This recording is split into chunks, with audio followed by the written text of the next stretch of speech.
a better life. There's a better life. If you got pain, he's a pain taker. If you feel lost, he's a way maker. If you need freedom, a savior, he's a prison shaking savior. If you got chains, he's a chain breaker.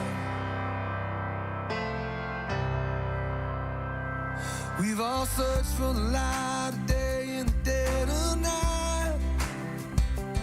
We've all found ourselves worn out from the same old fight. And we've all run to things we know just ain't right. And there's a better life. There's a better life. If you got pain, he's a pain taker. If you feel lost, he's a way maker. If you need freedom, a savior, he's a prison shaking savior. If you got chains, oh, he's a chain breaker.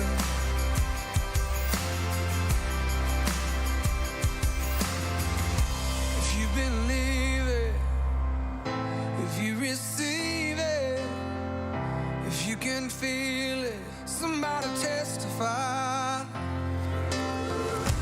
If you believe it, if you receive it, if you can feel it, somebody testify, testify.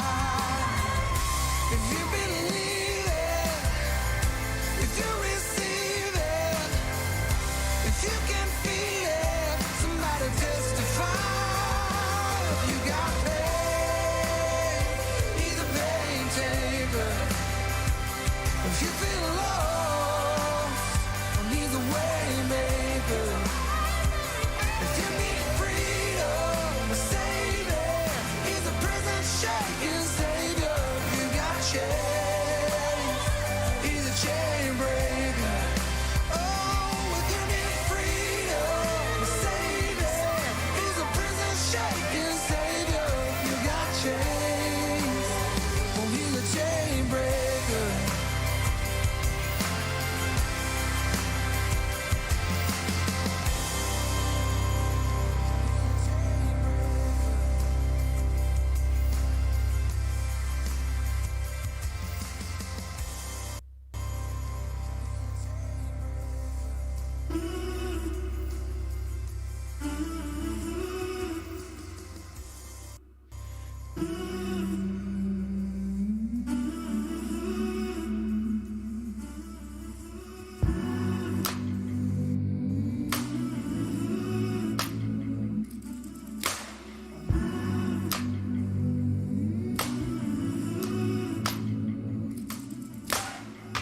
Wide awake while the world is sound asleep, and too afraid of what might show up while you're dreaming.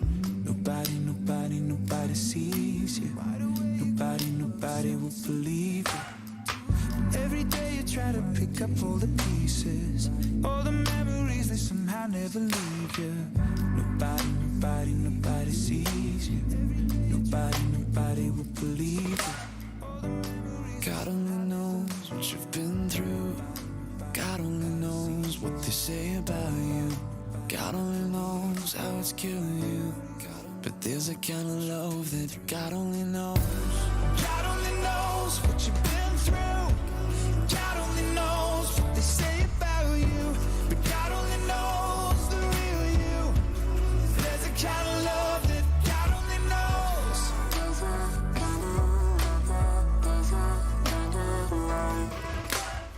You keep a cover over every single secret, so afraid if someone told them they would leave. But somebody sees you.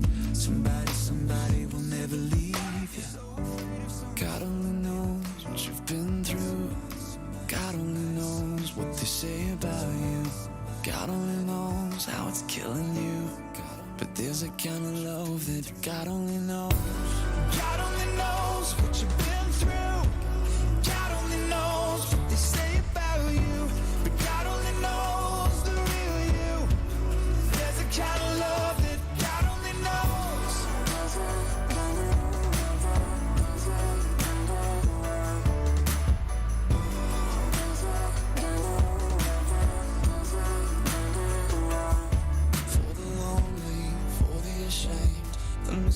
misunderstood and no one's to blame. What if we could start over? We could start over. We could start over. Oh, for the lonely, for the ashamed, the misunderstood and no one's to blame. What if we could start over? We could start over. We could start over. 'Cause there's a kind of love that God only knows. God only knows what you've been through. God only knows what they say about you. But God only knows the real you. There's a kind of love that God only knows. God only knows what you've been through. God only knows what they say about you. But God only knows the real you. There's a kind of love that God only knows.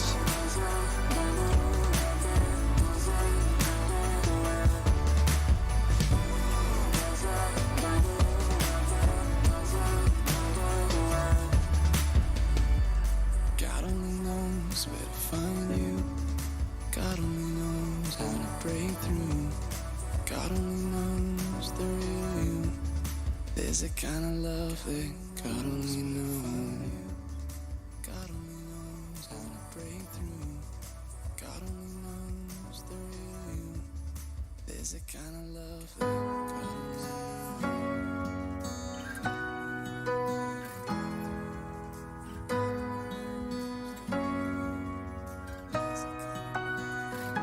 You unravel me with a melody.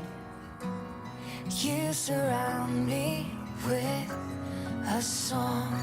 You unravel me of deliverance from my enemies, till all my fears are gone. Of deliverance, I'm no longer a slave to fear. I am a child of God. I'm no longer a slave to fear. I am a child of God. I'm no longer a slave to fear. I am a child of God. From my mother's womb. Well, hello everybody. Welcome to another session of Youth Alpha at a Youth Service. Live tonight, you're joined by Pastor Chris and Pastor Isaiah. It's a good night to be alive. It's a good night to be here. And we've found something that was missing. So last week at Youth Alpha, we actually did session 3 of Alpha because we lost session 2 somehow. I don't know how it happened, but we found it. So we're going to do session 2 now. So we're going to kind of go back in time before we go forward again. That's good. So you can't be a maths teacher then, surely? No, not at all. No. Thank that goodness. Anybody who's really particular about orders of things is going to not that's enjoy the tonight. OCDs among us tonight. Just No, but it should be fun. yeah. Should That'd be actually great. be the CDOs, really, wouldn't it? Yeah. Yeah. If you are watching tonight, make sure you check in, say hi, give us a hello, give us a what's up, give us a whatever you want to say. Say your name if you got a weird username and we can't understand it, so we know who we're talking to. That'd be great. But we're gonna jump into our next session of Youth Alpha very soon, and it's gonna be exciting. We got an extra person behind the desk tonight, learning the ropes, which is cool. So he may or may not pop in with the microphone later on. He's welcome to if he wants to. It's a mystery voice from behind the desk. That'd be cool. Anyway, how was your afternoon, Pastor Chris? It was all right. I had a sleep, as you do on a Sunday afternoon. Beautiful. Favourite time of the day to have a sleep, nap. Then we went down to Karina's and we moved some stuff. We went to the tip. Oh, nice. Do you know, seriously, Caboolture tip, they don't charge you. You're kidding, really? No, seriously, you just got to flash your address and they charge you nothing. You go to our local one and it's $20 for a trailer load. Oh, wow. So I know where I'm going. There you go. I'm Will gonna- they accept an address from Beerwa to the Caboolture tip, though? Or do you I have to don't know. live in I've Caboolture? tried. I used Karina's card. to Oh, get in. there you go. Well, today I finished an epic journey Did you? this afternoon. What did you do? Well, I finished watching the Lord of the Rings trilogy again. Did you? Yeah, Return of the King. Oh, man, that is an emotional trilogy. If you've never seen it Seriously? before, I seriously encourage you to watch it. I was talking to Jaden Post, who's here tonight just before, and he was saying he's never seen Lord of the Rings. Oh. It's so epic. It's so amazing. It's not for everybody. Some people just get bored out of their minds with it. We watched it with the Curtis Love clan. Jade was actually going to go and watch like the second one. And so we came around on Christmas Day and we just started watching it. And seriously, all of us fell asleep. Well, I guess if you're watching them back to back, maybe. No, this was just the first one. We literally all fell asleep in the living room watching Lord of the Rings. Oh, you can't fall asleep during the third one. Let me tell you, it's got my most epic battles.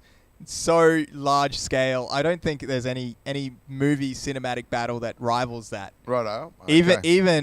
Even, and this might be controversial, that Avengers, the Endgame, Yeah. because Avengers Endgame, like it's all CGI. Right? Yeah. Whereas back then, like I'm sure they did. No, the Avengers wouldn't do that. Avengers wouldn't do CGI. No, I'm sure it's all realistic. It's all real. Super realistic. You mean Thor's not real? Oh, that depends on your theology. One of the Lord of the Rings movies was the last movie, but my stepmom took my dad to. He fell asleep in the middle of the movie, and there was this quietness to the movie because it was leading up to an epic battle, and everyone heard in the cinema was. Yeah, that'd be me. Let us know in the comments, what movies have you fallen asleep in recently? If you've fallen asleep in any movies recently, that'd be a hilarious I fall asleep about 4:30. starter. I get home, and then Sandy sits down next to me, and we have a coffee, and then I just fall asleep. Wouldn't matter what show. That's crazy. Oh, they say, hey, Gibbo. Gibbo was the one behind the mic, one of them. So Caitlin, hi. Welcome, Caitlin. Hi, Harrison. Nice to see you, man. And obviously Dean and Kaylin and Sebo are on board tonight. We're going to have a good discussion. I'm excited. Are you excited? I am. Good. I've been really enjoying these. This will be great. Yeah. Yeah. It should be a really good time. All right. So if you guys are ready for our first movie, we're going to go straight into the little video segment. Go.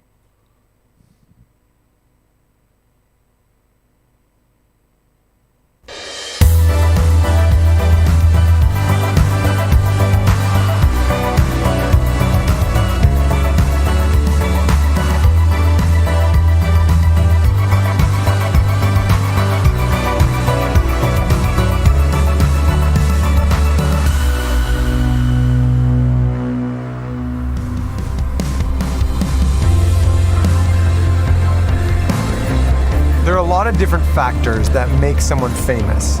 For example, how many people know their name, or the people they hang out with, or the things that they've done. Yeah, or you could look at things like how many Instagram followers someone has. Like, for example, I've got quite a few more followers than Ben does. Okay. I mean, I don't really care about that sort of thing much, but... Right. If it's just for an example, then it's good to note that, Pikachu has about 100,000 more followers than Jason does, so...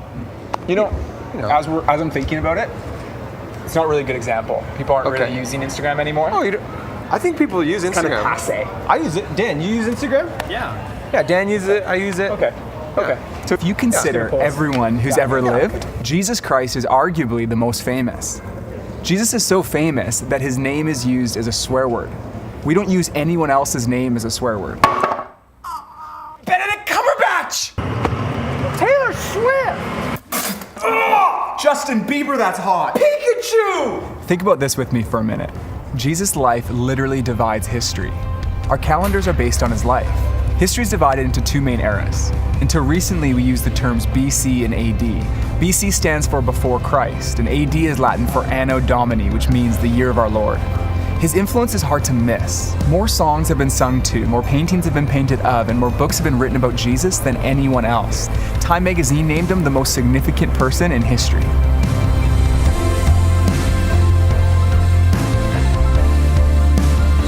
I think it'd be snowboarding. I grew up watching Disney Channel and everything, and I want to be on one of those sitcoms where I can make children smile. The next biggest technological invention.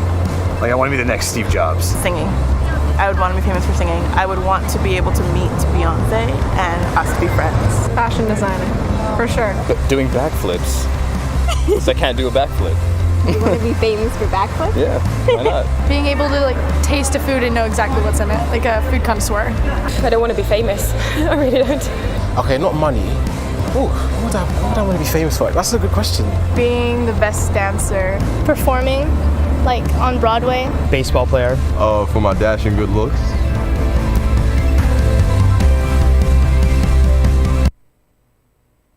All right, so there's our first question for the night. What would you want to be famous for if you wanted to be famous for anything?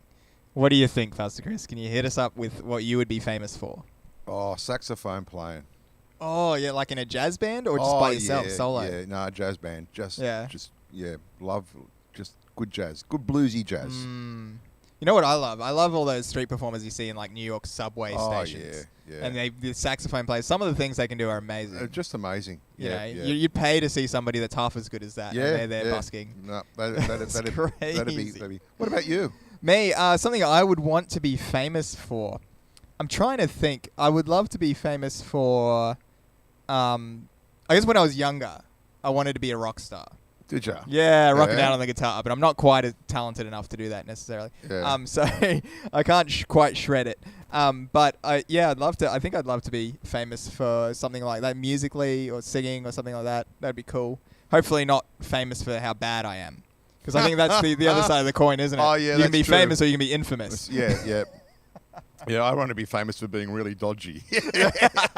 Famous for being the biggest dork in the world. Yeah, that's right. I'm nearly Sign there. us up, right? Sign us up. We'll be there. We'll be there. Hey, what about Jaden? I want to know what Jaden thinks. Yeah, Jaden's behind the desk. Because Jaden's behind the desk. He's got the mic. And we want to encourage him to say something this week. Okay, what do I want to be famous for? Yeah. Or what do I want to be known for? Okay. Yeah, there you go. If you didn't hear that, Gibbo said Jaden's going to be CEO of Australia Post, which is hilarious because his last name is Post. That's a new Mr. joke. Post. I don't know. I have many hobbies, so maybe... Dream big, Jaden. Come on, mate. Pardon me? Dream big. Dream big. Like world domination. Well, do you really want to be famous for something? Oh, that's a good question. That's turning it profound. on its head, isn't it? You're saying you don't want to be famous? Well, I'm actually quite happy where I am. Content. Thanks for showing us up, Jaden. Seriously. He's got the secret of contentment, I think. I know. That's the last time we were asking him anything. He's banned. Yeah. He won the internet today. Yeah, thank you. Oh, you muted it. All right, cool. Hey, somebody says something. Sebastian says he wants to be a Lego master. I think there's a few people in the church that want to be Lego masters. That would be pretty incredible. Yeah. Like, I actually really want to go to Legoland. I don't know where it is, but I've seen pictures. I've been to Legoland. Oh, yeah? Yeah. I've been to one Legoland in London. Yeah. That would be amazing. It was full of Lego. Oh, yeah. Yeah. Oh, really? I thought it'd be full of something else. It was all right. Hey, if you're a Lego master, does that mean you have bricks for brains? Oh, I've been to the San Diego Legoland and the Holland one. Whoa. Fantastic. Which one was better? Look, Jaden wants me to say Holland, but I was 3 at the time, so I don't know. Okay. That really doesn't count. So you were just allowed in. You know how all the Lego boxes say 3+? Awesome. Kalen says he wants to be famous for being a good person. What do you think of that? Oh, that beats Jaden's comment. That beats Jaden's point. Yeah? Yeah, I think so. Famous for being a good person. That's a really interesting thing, because I think when a lot of people think of what they want to be famous for, they think of it like a job. Yes, that's true. Or some kind of skill that they have. Yes, yeah. But he's saying, it's my character that I want to be known for. Interesting. All right. Wow. Olivia Wally says, my dancing. Very cool. I'd love to see you dancing, Olivia. I don't know what kind of dancing that is. Is it ballet? Is it I don't know. hip-hop? Chris is here. What sort of dancing does she do? She makes her own things up half the time. So dancer really and cool. choreographer. It is Double really threat. cool. It's actually really cool. Freestyle. She's doing acro at the moment. Doing Very what? cool. Acro. Is that What's where she acro? flips through the air? It is where she flips through the air. Yeah. I can't believe I got that right. That's impressive. That was a pure guess. I mean, that'd be hard to do. Oh, it would. Oh, yeah. That'd be really hard to do. Yeah. She gets her ability from her dad. Does she? Oh, I bet. Right. Yeah. Yep. And you'll give us a demonstration at the end of the night, won't you? Yeah. Of course. Yeah, awesome. Very After the cameras have fantastic. shut off. Fantastic. Caitlin Hislop says she wants to be known as an author of significant fictional works that allow readers to question and think about philosophical and theological matters. She wants to be the new C.S. Lewis. Yeah. I'd say so, yeah. Or Tolkien. Yeah. Yeah, you know what struck me this time around watching those movies, the Lord of the Rings movies, was how many like kind of biblical Christian themes are in there. Yeah, really subtly in the characters and things like that. We know that really C.S. Lewis and Tolkien were both Christians. Yeah, and they used to drink at a pub called the White Horse Inn. Which is Oxford University, and so all these great Christian thinkers would go to the White Horse Inn, and they would actually have an ale, and they would scrape the edges of the theological Milky Way. Yeah. We went to Oxford and we were going to go there, but there was a movie set, so we couldn't actually go in. Oh, no. That'd be one of the sites I'd go to too. Yeah, and we went to this little village, and all of a sudden they're saying, "Oh, this is where all the Lord of the Rings was set." Yeah, wow. Yeah, I mean, I didn't know, but apparently, I mean, I drank at a pub that inspired a scene from the Lord of the Rings. Yeah, and I'm just looking around going, I mean, drink. I ate in a pub. Yeah. It looks fantastic. Like Not that we're encouraging drinking and discussing drink. theology, No. but that is a more healthy way to enjoy a drink if you are going to have one when you're older, isn't it? Lonely Elliot, have something around a meal or have it around something to talk about to have some other purpose than just drinking. Yes. I think that's really important because in our culture, people just drink to get drunk. Yeah. And that's a really unhealthy way to view alcohol. And it's interesting, in England, it's completely different. Yeah. Yeah. All right. Harrison says he wants to be a professional soccer player, so I bet he wants to play for Liverpool or Chelsea or...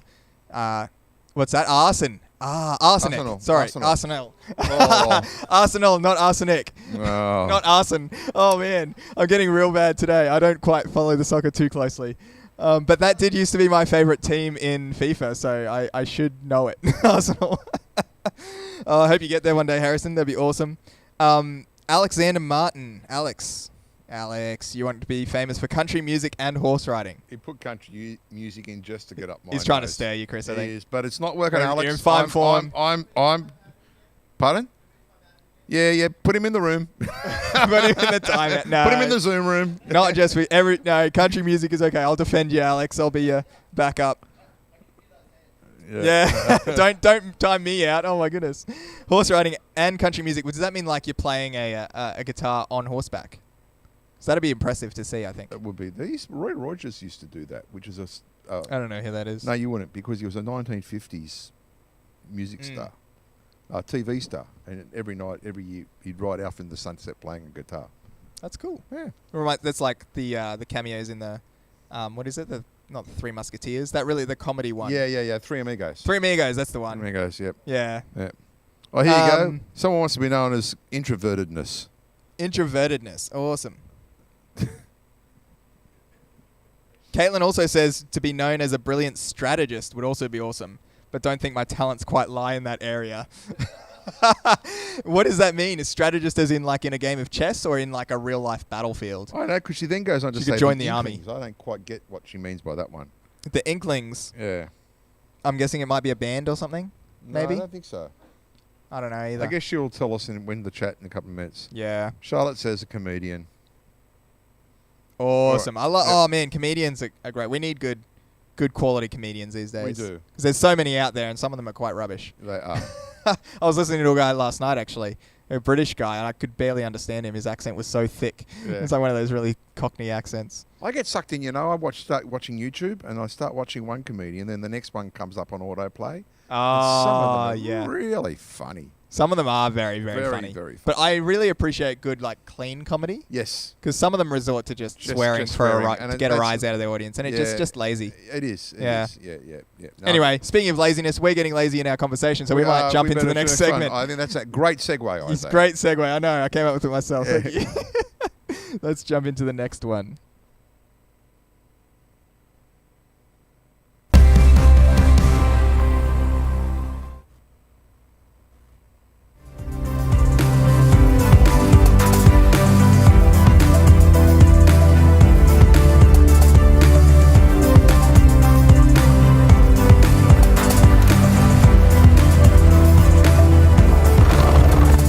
Up, we are on our way to Israel right now. It's so exciting. I heard they have really good food in Israel. Oh yeah, and it's also the place that Jesus lived. That's the main reason why we're going. That's why we're going. Hey, if we can get some good food, that's pretty exciting too. Awesome. Now you may be wondering, why are we talking so much about Jesus? Well, first, the life, death, and resurrection of Jesus is the centerpiece of the Christian faith. And Jesus' resurrection not only suggests that God exists, but that God should be seen and understood through the lens of Jesus. So who is Jesus? And what historical evidence is there for his life, death, and resurrection?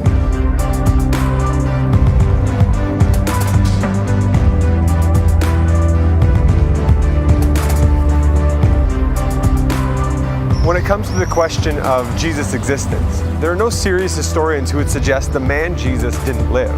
There are more mentions of Jesus in ancient literature than Tiberius Caesar, who ruled the Roman Empire at the time. And one first-century historian named Josephus, who wasn't a Christian himself, described Jesus as a wise man, a teacher, and a doer of wonderful works. Jesus is also mentioned by other ancient historians like Tacitus and Suetonius. So there is evidence from outside the New Testament that he lived here in Israel. But most of the evidence for the things Jesus said and did comes from eyewitness reports recorded in the New Testament. The New Testament is a collection of books and letters that make up a large part of the Bible. The Bible is divided into the Old Testament, which was written before Jesus' birth, and the New Testament, written after his birth. 4 of these books, called the Gospels, were written specifically about Jesus' life from eyewitness accounts. Now, of course, the New Testament was written a long time ago, so it's good for us to ask, how do we know that what we have now hasn't been changed over the years? And we can find an answer to that question through a science called textual criticism. Here's Peter and Jazzy to explain how it works. Okay, so textual criticism works by comparing ancient manuscripts to discover the original wording.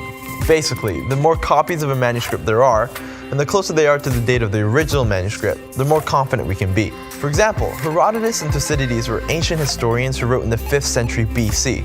Now, the earliest copies we have of their writings are from around 900 AD, so there's more than a 1300-year gap, and we only have 8 copies of their writings.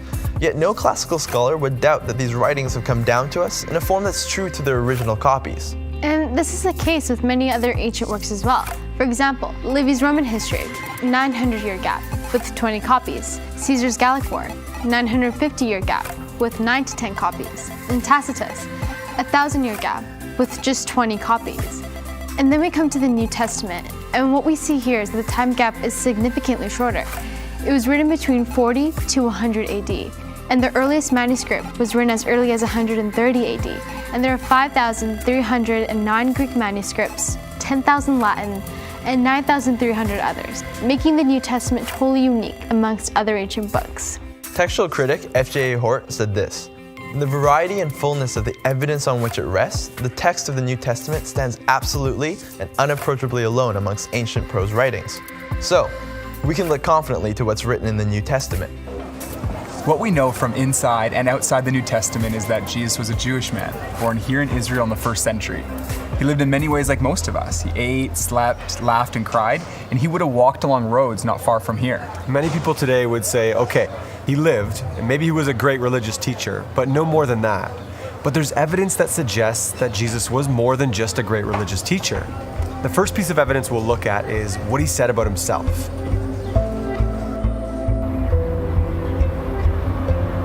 Okay, so what did Jesus say about himself? Because when other religious leaders might say, here's what's true, Jesus says, I am the truth. And when others might say, here's how you find full life, Jesus says, I am the life. Jesus said, I am the bread of life, as if to say, I'm the one who can fulfill that spiritual hunger in your heart. All of us carry around things like guilt or worry, fear and anxiety. Jesus said, come to me, all you who are weary and burdened, and I will give you rest. Jesus said, if you receive me, you receive God. If you welcome me, you welcome God. And if you've seen me, you've seen God.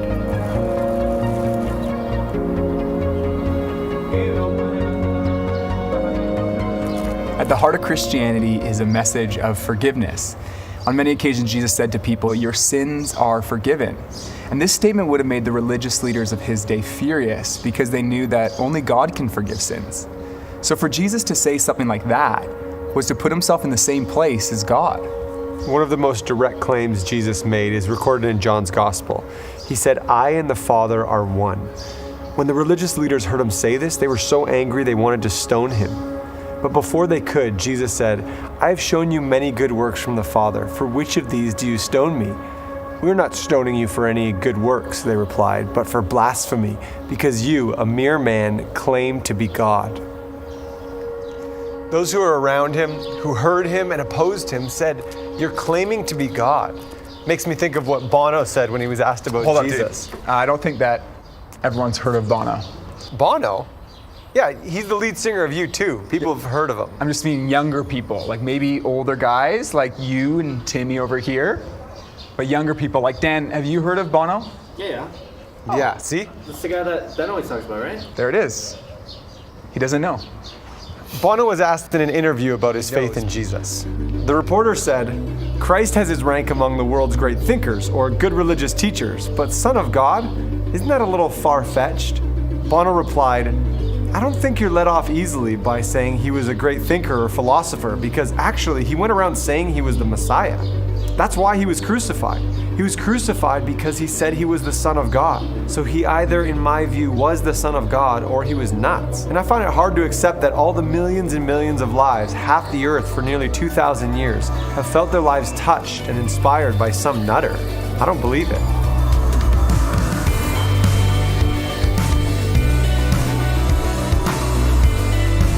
Dude's been around for a while. I don't know too much about Christianity, but I can say it probably because of like his words, like how his teachings. I think it's the whole martyr for a cause type of thing. I mean, I think that level of sacrifice people resonate with. I think generations of telling stories and ritual. Because somebody wrote a book about him. I never really thought of him that way. I never really thought of him as someone famous. Is he famous? I don't know. He's pretty famous. Okay. He kind of represents the ideal prophet that is encaptured in so many different religions and creeds across the world. He's the guy that has forgiven all of our sins. Like, he died on the cross for all of us, right? Because he's the only one that overcame death. It's because he healed a lot of people. Sandals. Sandals. Great sandals. What I do think is to do with like aggressive propagation of like Christianity. It's a character that lots of people just confide in, don't they? So I think that's probably why he's quite big.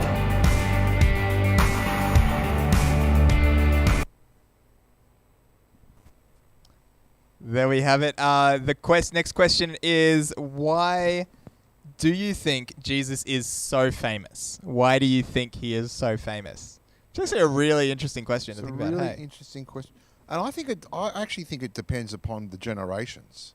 Like when I was at school, most people's parents went to church, and a lot of my peers went to youth group, even if they weren't Christians, because there was nothing else to do on a Friday night. But what I've noticed is when I've done RI, most of the kids haven't got a clue who the heck Jesus is. But do you think they still would have heard about him before? Well, I don't know. Honest truth, I don't know. Like I probably shouldn't say. For those of you that can't see, just out of shot, Jaden's running backwards and forwards. Fixing things behind the scenes. Behind the scenes, yeah. It's going great. Yeah. There we go. It's all fixed now. Yeah, I really don't know. Like I was thinking, because I'm going, yeah, I could have said, he because of his really controversial claims, and I think throughout the world, that is why Jesus gets up people's noses and becomes famous. Like, you know, the Bible's banned in over a third of the world, and in Muslim countries, you can talk about Jesus, but to become a follower of Jesus it's just, you know, you're asking to be martyred. Do you think that works in Jesus' favor? He becomes more famous because of that? Yeah, I think so. Yeah. Yeah. Interesting questions. Hey, all right, so let's go to the comments. We've got Olivia is saying for what he did for the world. He was famous for what he did for the world. Sebastian says because he's God. Kaylin says, Stroke the beard, Kaylin. That's great. Get those brain juices flowing. Alex says because he said he would die and be resurrected, and he was. So he prophesied and it came true. That's interesting, hey? And when the very, very early church, that was the thing that the disciples would slag off at the religious leaders for. They would go, where's his body? And they would talk a lot about the resurrection of Jesus. Because I guess they were living in Jerusalem. They could sort of visit the tomb. Yeah, and Alex also says he's also famous because of country music. Which I think is an interesting phenomenon in itself. Because a lot of country singers do sing about Jesus, don't they? Actually, a lot of country singers have a faith in Jesus. Yeah. More than most. Is there something about being a country person that makes you more faithful? You're not so distracted by all of the things in the city, maybe. You got more time to think. Well, because you think about it, like people in the Bible that were heroes of the faith were often shepherds. Yes. Country folk, right? But they wouldn't have sung country music. Oh, I don't know. That'd be quite funny. He's hearing all the psalms that David wrote to a country tune. Yodel. Yeah, a yodel. Yodeling the psalms. Yodeling is better than country. Really? Yeah. Oh wow. Some of the guys from church when I first started here, we went to this men's shed night, and they had some country western group on, which is ultimately it's great. Bad. But then for a good night. Then they yodeled the old hymns of faith. That's hilarious. Yeah, trust me, mate. Did they do it as fully serious? They were fully serious. Wow. They yodeled the hymns. I'd love to hear that. We should start a yodeling group, I think. Who's in for a yodeling group? Yep, Matthew's in. No, Jaden's I'm with not. Jaden. Not. All right. Let's go back here. Caitlin says, because history can't deny his presence. Yeah, that's cool. And Caitlin says, because he's ruled over death. He rules over death. Wow. Interesting. Yeah, so he's famous because he's ruled over death. Follow-up question here. Based on the video that we're talking about Bono earlier, I want to know if anybody in the comments section can name a U2 song. Oh. And we'll have to refer to your expertise in this because you'll know them all, surely. No, I hate U2. They're the original. I don't like U2. Soppy music, aren't they? I don't like U2. I don't. Seriously, I think it's Bono whines. If you can name a U2 song, Pastor Chris will start yodeling a hymn. Oh, yeah, please. No. Or better still, Ringo. Name a Ringo song. A Ringo? I don't even know who that is. See, no one knows Ringo. I was listening to him this afternoon. He was one of the Beatles. One of the Beatles. Oh, okay. Yeah. So you still had the Beatles, and you got U2, and now you got Powderfinger. Yeah. So for context, guys, someone's asking what's a U2 song. U2 was a band that Bono was in. He was the lead singer of it. In the Name of Love. In the name of When Love Comes to Town. Yeah. That's about the only two I know. Yeah, I don't know. Matthew probably knows a few. A Beautiful Day. Beautiful Day is a good song. No, it wasn't that. It wasn't U2. Wasn't U2? It was U2. We're having an inner debate, but while we're doing that, let's move on to another question. What do you think Jesus is most known for? Is our next question. What do you think Jesus is most known for? It would depend in the culture. How do you mean? Well, I'm thinking as a Westerner because this is my home turf. If I was to talk to the average non-Christian, I reckon Jesus would have been known as either a good teacher. Yeah, now Jesus would have been known as a good teacher. His followers would have been known as people that are down on fun. Sorry, can you repeat that? I missed that. Yeah, I think Jesus would be known as a good teacher, but I think people's perception of his followers that they're down on fun or are hypocrites. Oh, so more like legalistic kind of people. Oh, no, not they're all about the rules, rules and regulations. They're very judgmental. Okay. You know, and they go back. Jesus was a good teacher. He taught us to love people, and he was it's interesting you say that you think most people think that Christians are down on others because like the research suggests that people in Australia at least think they have a negative view of the church. Yeah. But really good positive view of the Christians in That's general. right. It's interesting. I went to probably went to the same seminar where they said, what do you think of the church? And it says, full of hypocrites. Yeah. And then there's, do you know any Christian? They say, yeah. Yeah, they're the most loving, kind, and they said, what do you think of them? Around. They said, they're really nice people. So there's this huge disconnect between the interesting, hey, the publicity of the church and Christians, which, you know, at least it shows that we're trying to do something right. Yeah. Here we go. Dean Stevenson says a U2 song is With or Without You. Oh, yes, that's true. That's a classic. That is a good one. That was actually not a bad classic. One. Can you try yodeling that? I don't even know how to yodel. No. Let's get off the yodeling. No. That's getting I'd rather talk about Jesus than yodel. Caitlin chimes in and says, Christianity has embarked on a number of endeavors in the name of Jesus. Not all of them positive. So think of the Crusades and different missionary efforts. Yes, but you know, I was reading an article and it said, he looked at a couple of African nations and it said if you wanted to be an African nation that's thriving in the 21st century, then you needed Christian missionaries to come in the 1800s. Yeah, and it compared, I can't remember the two countries, but one was like Zambia and the other one was French Ghana. And again, wrong countries, but one was French. And the French, which wasn't a Christian country, it was a socialist republic. Yeah. Their whole idea was to keep the locals dumb So to this day, it said if you go to the libraries, there are very, very few books that people were taken off into slaves. But the ones that were inhabited by the British, even though the Brits did terrible things, but the missionaries came with them, with what was it, the British Tea Company or whatever it was. Yeah, the East India Trading Company. Or something like that. Something like that. I only know about that because of the Pirates of the Caribbean. That's the one. But the missionaries would come with them, and they would actually work alongside the locals. Yeah. And so when they were abused by the hierarchy, the Christian missionaries actually went in and supported the local inhabitants, and they were the ones that said education is really important because we want to teach you about God's world. So the educational standard went up. Yeah. And so to this day, after 200 years, they can see that the African countries that had Christian missionaries come in are actually doing better than the countries that didn't have Christian missionaries. Now, I know Christian missionaries did lots of bad, dumb things with good intentions, but and he published it in some sociological magazine, and to the best of my knowledge, he come up with some algorithm that no one has actually been able to slag off at his research and go, that's really silly. So it was a fascinating read. That's really interesting. So Christians, they've done a lot of things in the name of Jesus, some of them good, some of them not so good. But generally speaking, it's been positive in the world. Well, I think there was better. John Dixon, who is from the Centre of Public Christianity, did a thing for the love of God, which is about the good and the bad that Christians have done. And I think that one evening service, when we can come back in human form again, that might be another good one. I think maybe even a follow-up after Alpha if you want to have a look at that. That's a good idea. That's an excellent idea. Yeah. I've never seen it, but I'd love to see it. Oh, it's a good one. I've seen the movie. It's a really good one. And it can be split up into segments too, so we can do it little bit by little bit. Good. Really great. All right, Alex says that Jesus would be known for healing people and saving us from our sins. That's true. Sebastian similarly says for forgiving us. Mm-hmm. Yeah, awesome stuff, guys. I think Jesus would be most known for. I think I'm a bit of similar to you, like teachings. Like if you hear the question being answered by people on the street. Yeah. A lot of them were saying, his teachings, or he was a martyr for the cause. Yeah. That was the kind of idea that one of the guys picked up on. Someone said his sandals. He had great sandals. So they were clearly hipsters, and we lost our TV. But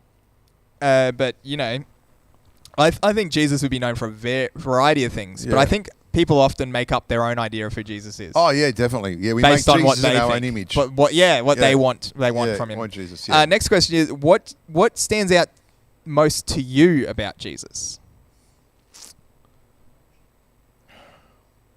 That's a profound question. I think it was his self-awareness. Yeah. Yeah, like he sort of comes along and he starts talking about who he is, and everyone's going, Jesus, you're a nutter, and Jesus goes, no, I'm actually God coming in the flesh. I'm forgiving sins. I can walk on water. So for me, one of the big things that whenever I read about it is his self-awareness. And the other thing I love when I read the biographies of Jesus, he always seems to love to provoke the religious people. Yeah. And I just stirring the pot. Yeah. And you come away with this sort of impression of Jesus that he's this meek and mild sort of guy that won't do anything, that sort of is really sort of kind of like vanilla ice cream, does nothing. but Jesus comes along and every time you read him, he's either sticking it to the Pharisees or he's actually saying something really controversial about Caesar. Because Jesus is making these huge claims that actually Caesar is not in charge, I am. Yeah, interesting. And so I think that one of the things that strikes me about Jesus over and over again is just how revolutionary he is. But because he was so good at and so wise at public speaking, he didn't really come out and say it. But it's like it wasn't until you actually stopped and listened to what he had to say that you go, mate, he's really sticking it to the Pharisees. Oh, yeah. I think there's a lot of things that he said and that you don't actually get the first time you read his sayings, his teachings, his the things that he's doing. You don't actually get it the first time around. You got to keep going back and back again, and you keep getting more out of it. It's like an onion, but with it's got content. layers. Yeah, it's got layer after layer after layer. Yeah. There we go. You hear it first. Jesus is like an onion. Yeah, well, there you go. Or he's an ogre? No. I'm sure the Pharisees thought he was. Oh, the Pharisees hated him. Yeah. So interesting. Yeah, and I think you? I think the same thing. A lot of the things he says, they just it's like an earworm, like a musical thing that gets stuck in your head. But some of his things that he says, they just get stuck in your head, and you keep thinking about them because they challenge you so much, or they point out something in your own life, or they challenge a belief. Yeah. I think that's what he did so cleverly. He challenged people's beliefs. Yes. About the world, about how to relate with people and God, and how to view themselves and things like that. It was so interesting. And he seems to do it so innocently. Yeah. So casually, I think casually, it is. Just kind of off the cuff, like, oh, yeah. Like when he's talking to the woman at the well. He's like, go call your husband. Yeah. She's like, I don't have a husband. Oh, yeah, you're right. You got 5. You've had 5 and now you're living with a dude. Yeah. He's not your husband. Yeah, so interesting. Yeah. He's so blunt and straightforward too. Yes, he is. It really blows me. I think the amount of confidence you'd have to say some of the things that he said. Well, just mind-boggling. I mean, I know he's God, but then that's why you got to give it to him. Oh yeah. But the thing is that even in his bluntness, no one reacted. Yeah. You know what I mean? Like if I told you your breath stinks, like you'd be really aggro against him. But when Jesus was blunt, the religious people hated his bluntness, but the common people actually loved him even more because he said it straight. He said it straight. He was. I think some of us still like that quality in people today. Yeah, I think like you look at people like Ben Shapiro and is it Andrew Bolt or somebody? I don't know. They just tell it like they see it. Yeah, and it may be right, may be wrong, but they just say plainly things that don't always get said. Let's go back to the comments. We got, what is Jesus famous for? His association with the cross and relevance to Christianity. The cross has become a major symbol, even a fashion icon. That's very Caitlin true. says forgiveness and healing. Matthew says, if I was Jesus, I'd come back from the dead and I'd walk on some water just to mess with your head. I know your dark secrets. I'd look you right in the face. I'd tell you I love you with amazing grace. I feel like that's lyrics from a song or something. It is. Well, okay, there you go. That's cool. I like that. All right, cool. So what stands out most to you about Jesus? If you want to put that in the comments, that'd be awesome. What stands out most to you about Jesus? Yeah, good question. Yeah, have a think about that while we jump into our next video segment. Excellent.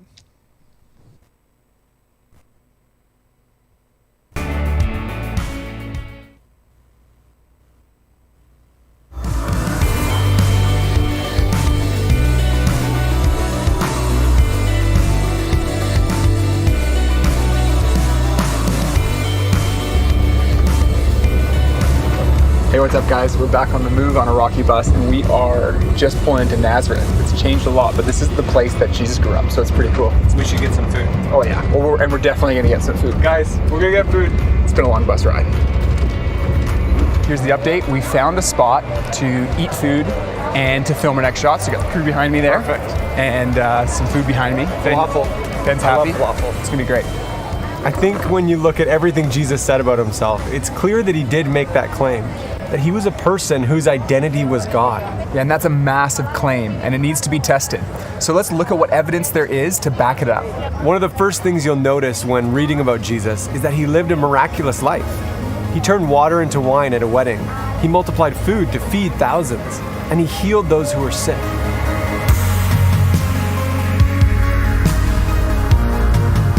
We're on the move with the crew today. Gonna be a good day, looking forward to it. That's the Sea of Galilee. This is the Sea of Galilee right here. Is it bigger or smaller than I thought? I don't know.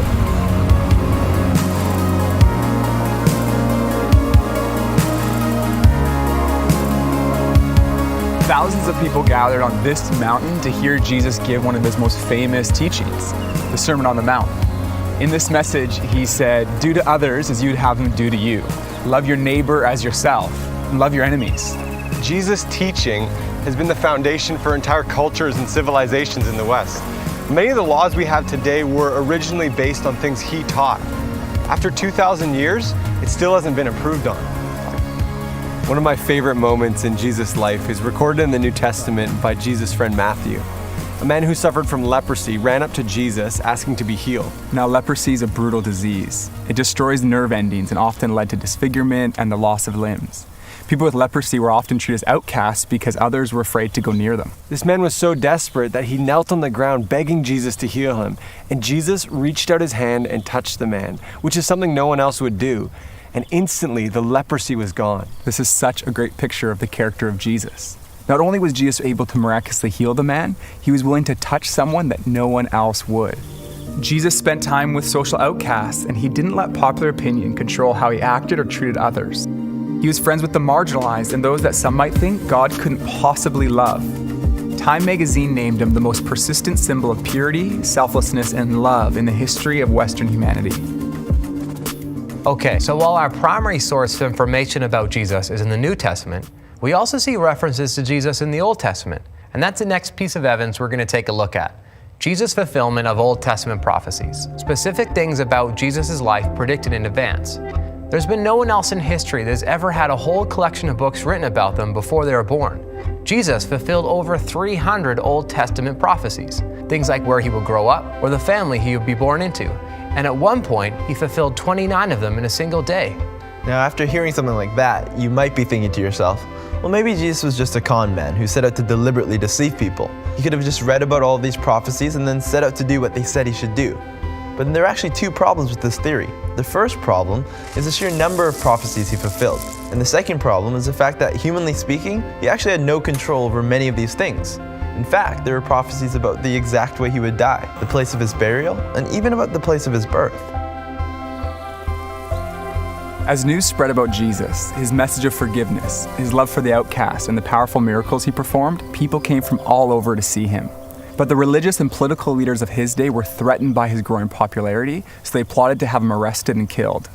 They handed him over to the Roman officials and put him on trial as a rebel against Rome. The Roman governor, Pontius Pilate, interrogated him and said he couldn't find any fault with him. But there was so much pressure from the crowd that he gave in and he handed Jesus over to be executed by crucifixion. They put nails in his hands and in his feet, and they hung him on a cross to die with criminals on his right and his left. He was pronounced dead by Roman executioners. His body was taken down from the cross and put in a tomb in a well-known location just outside of Jerusalem. But what we see in the New Testament is the story of Jesus' life doesn't end there.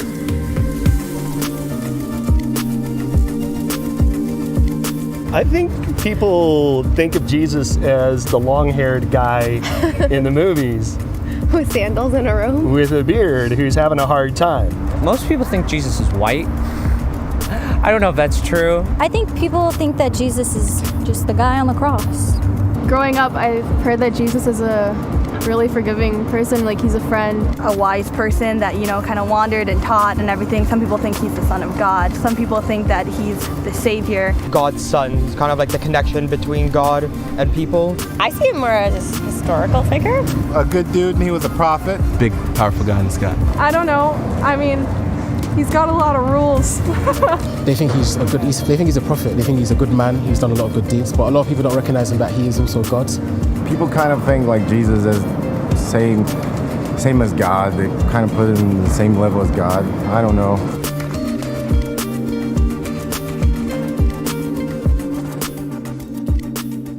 We're on.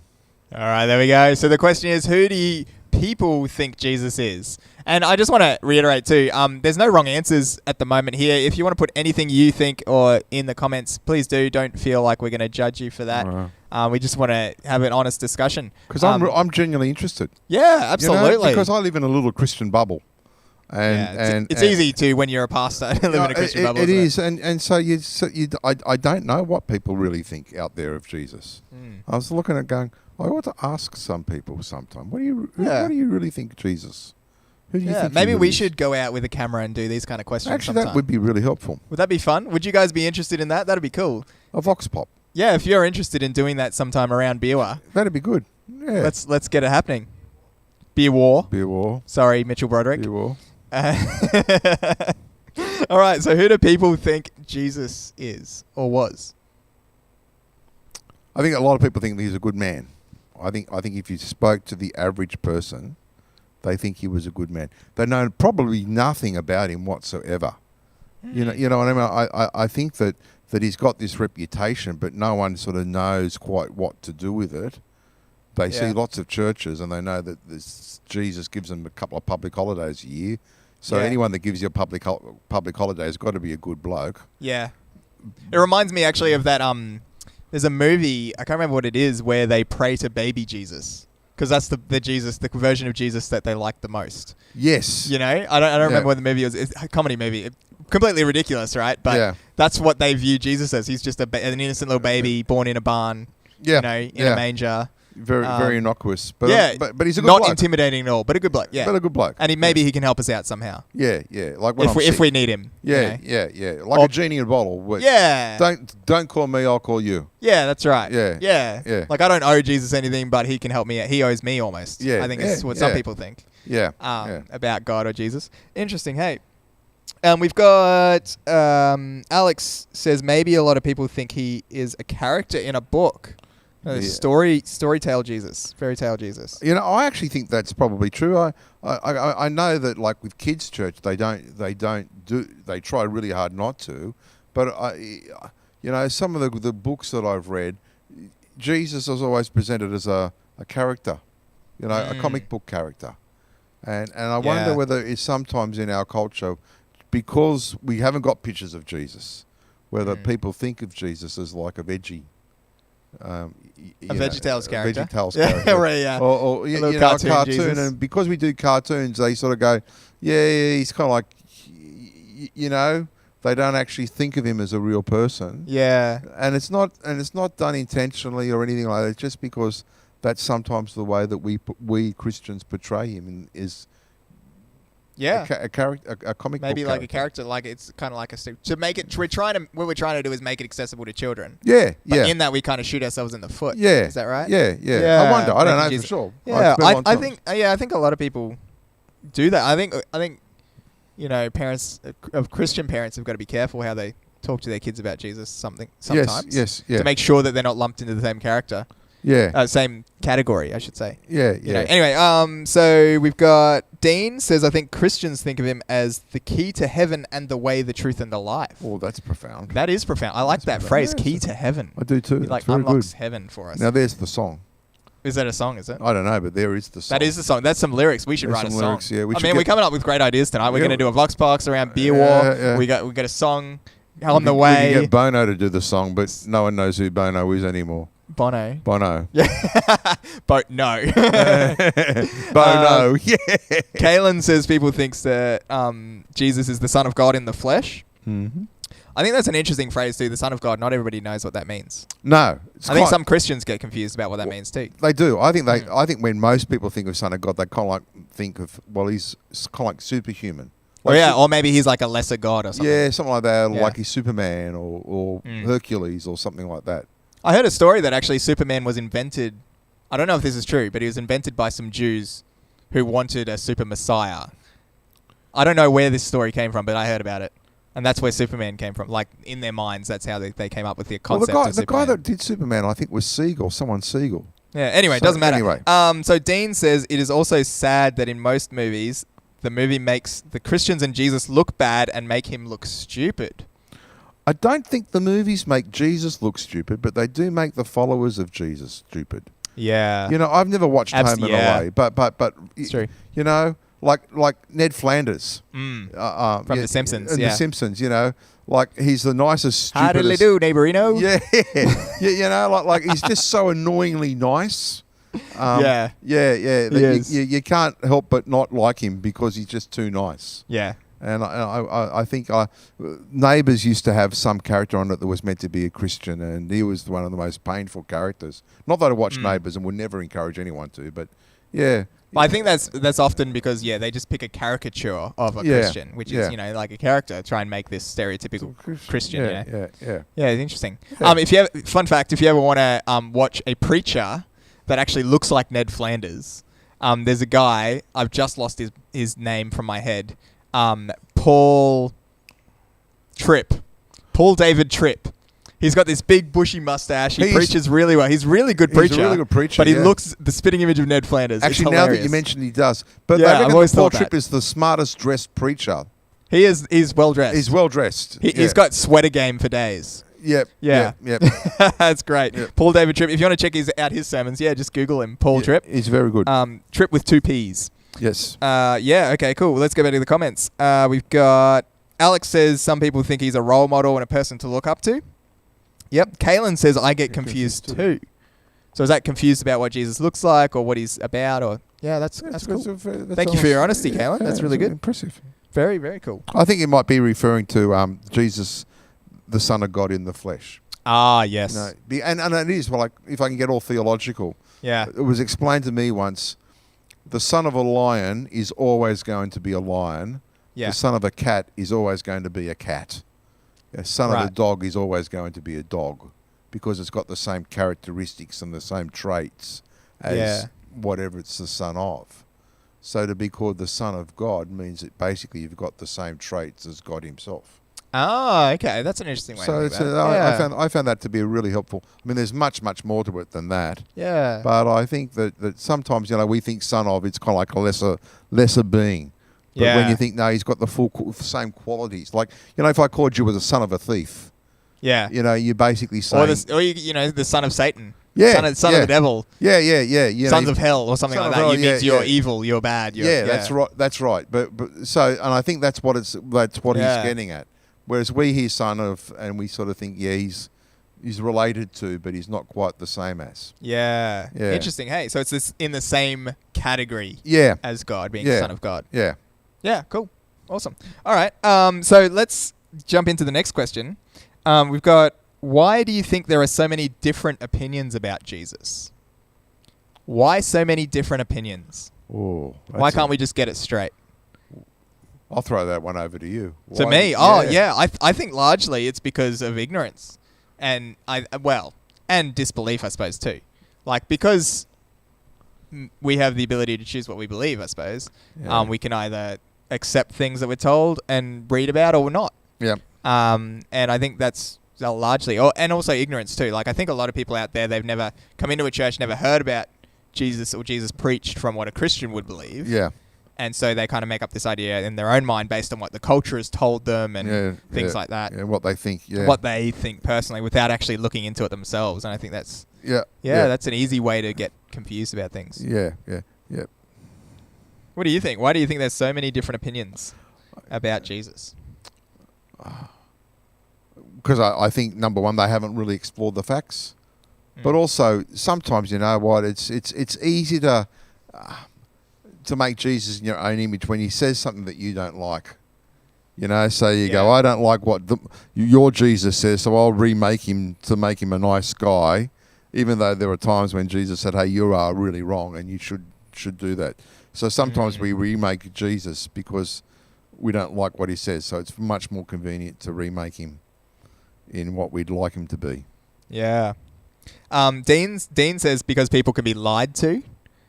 We have different opinions because people can be lied to. So maybe somebody is out there spreading lies about who Jesus is. Yes. And I think because some, false churches are out there and they say false things about Jesus too. They do. Lots of false churches. So some churches out there, believe that Jesus isn't God. Yeah. That he's either just a man or he's an alien or a lesser God or like a separate God from God himself. Yeah. There's all kinds of different ideas out there because people can be lied to. Yeah.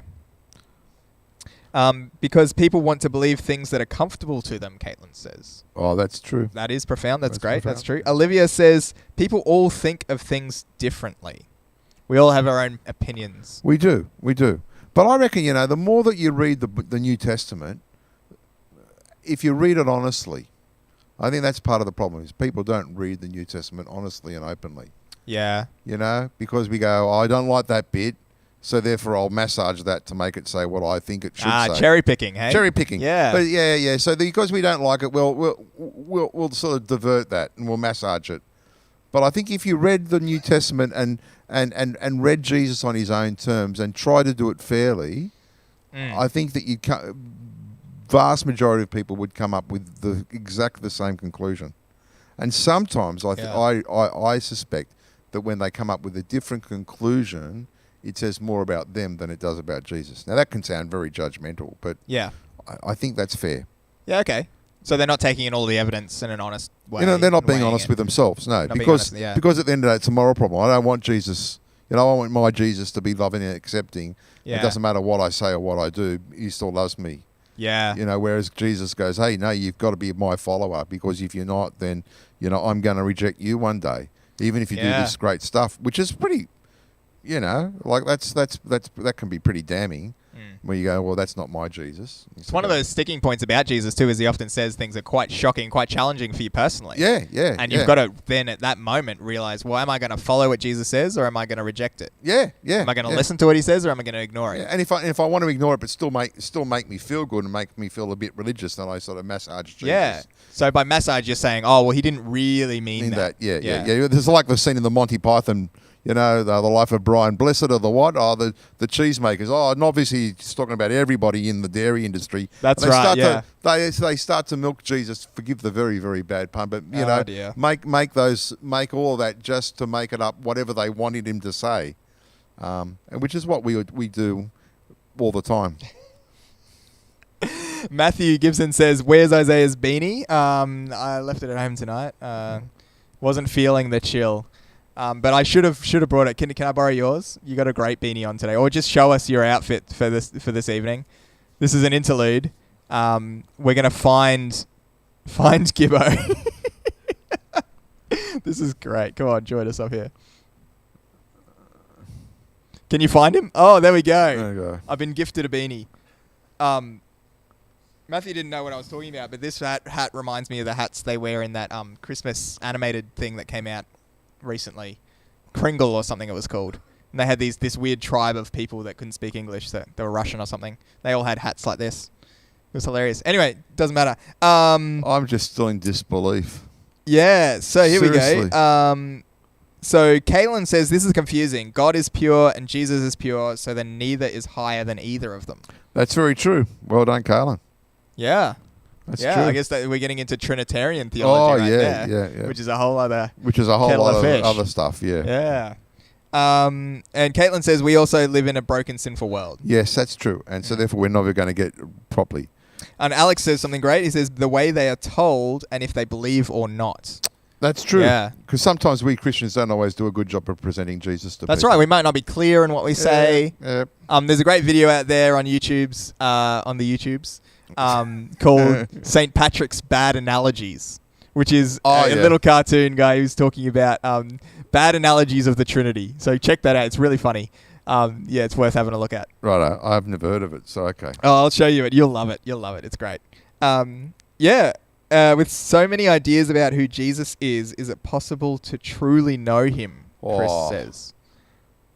That's a good question. That's a good question. There's a whole theology of that called epistemological something or other. I can't. Big remember. words. Big words. Knowing, how do you know for sure? And I think it's possible to know not Jesus truly, but not fully, because Jesus is way bigger than us. But I think if you read the New Testament with integrity, with honesty, and with an openness, I really do think it's possible to get Jesus 98% right. You know what I mean? Yeah. I think I guess it's like anybody. Like, can I ever know you 100% fully? Because I can't read your thoughts and know. There's not much up there. Background there. Like Homer Simpson's, you were that monkey with the symbols. Yeah. Donuts. Oh, that's great. All right, we might move on to our last segment. Is that right? And then we'll wrap things up.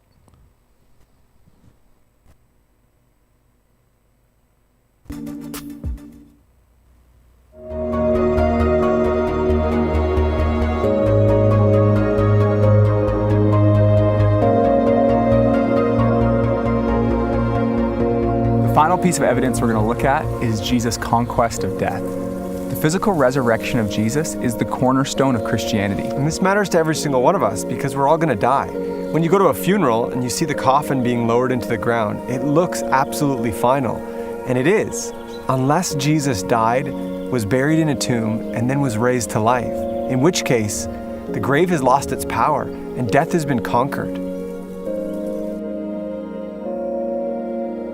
So I grew up in a family, there was no faith, no religion, no God, no prayer, no Bible.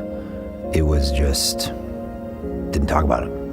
My dad was so atheistic that when my older brother was born a few years before me, his name's Matthew, and he said, we have to spell his name with one T.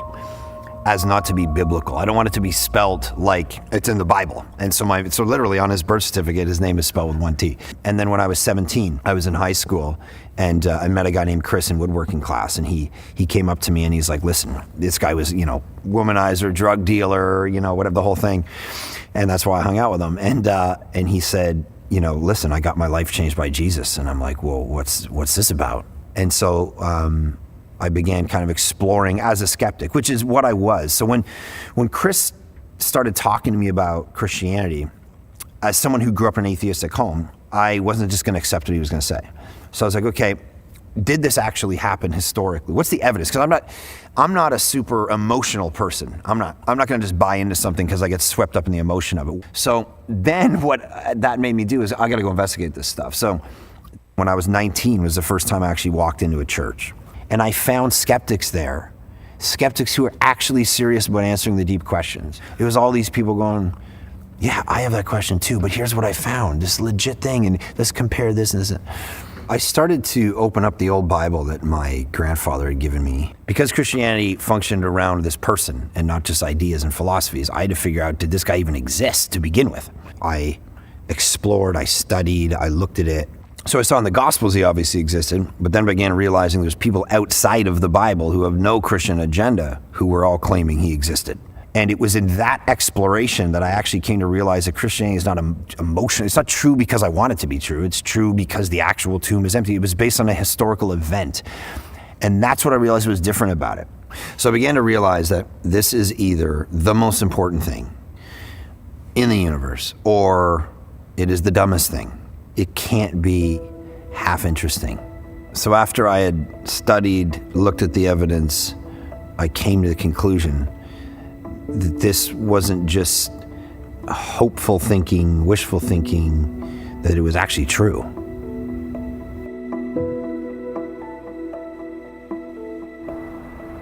There are 4 pieces of evidence for Jesus' resurrection.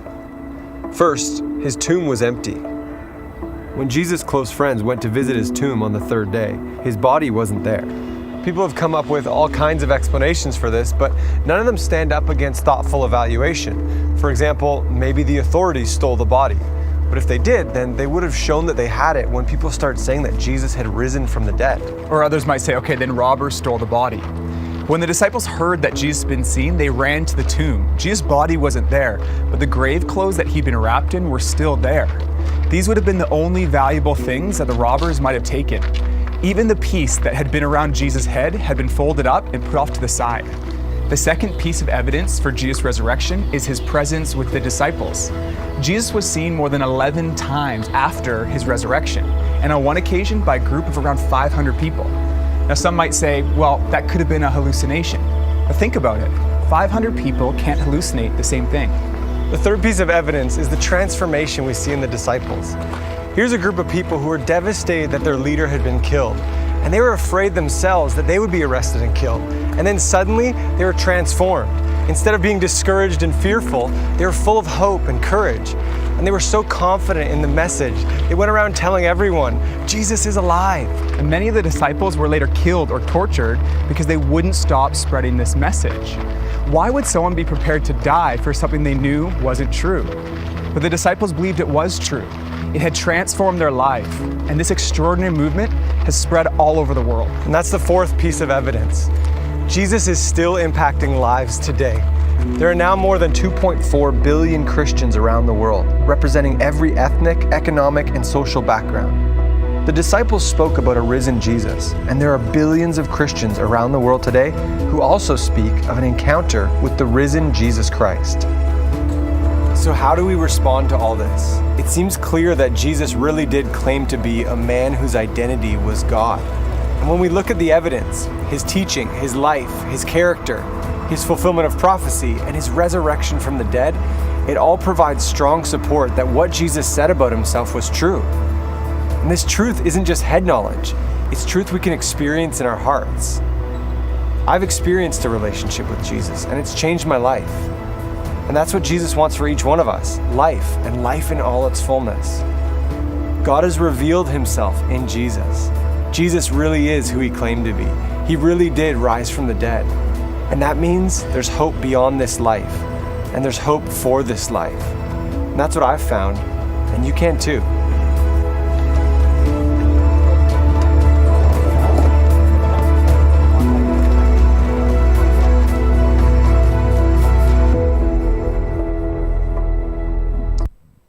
Well, there you have it, guys. Some amazing facts and things, data, stuff about the resurrection. Really interesting. Have you heard of all that stuff before, Chris? Yeah, I've actually been. There's always, like with any archaeological evidence, there's always a little bit of guesswork, but they're pretty sure, 99% sure, that they've actually found the tomb of Jesus. It's not there. Wow. Yeah. The Muslims knocked it down in about 600 AD, but they're pretty sure that it's the actual site of where Jesus was buried. And they're pretty sure, about 98% sure, they actually know the site where Jesus was born as well, in Bethlehem and in Jerusalem. So, they're pretty close. So, as best as can be checked out, they're pretty sure they've found those spots. Yeah. I think there's an amazing thing about Christianity too, which I don't think a lot of other religions have, is the historical facts. A lot of other religions, there's teachings, moralistic teachings, whatever teachings that you could be true, could be not. You could take them or leave them. Yeah. But even if you take out all of Jesus' teachings, you got to still deal with the resurrection and if that happened or not. That's right. I think that's the key fact, isn't it? Yeah. Yeah. The quote from the video, it said that Christianity is not an emotion. It's not true because I want it to be true. It's true because the actual tomb is empty and it's based on a historical event. Yeah. That guy was Mark Clark who said that. Yeah. I thought that was really good. I thought he did a good job. I thought that was really well done. Yeah. I'm loving these videos. Hey. Yeah, I've been really enjoying them, and I think he's right. Listen, I mean, we're talking to you guys, and you guys have been at church. Most of you growing up in church, righto? And what happens when you grow up in church? Oftentimes, is you just accept everything that mum and dad and the preacher tells you. And I think that there's got to get to a point where you've got to go, no, I've got to own this faith. You got to start asking that question. What do I think? Yeah, and not just accept it because I've said it, even though I'm telling you the truth. But or mum and dad have said or anything like that. But you've got to go. I've got to look at it, and I've got to be convinced that what I'm putting my faith in is true, because one day it's going to cost you, and so you need to know that now.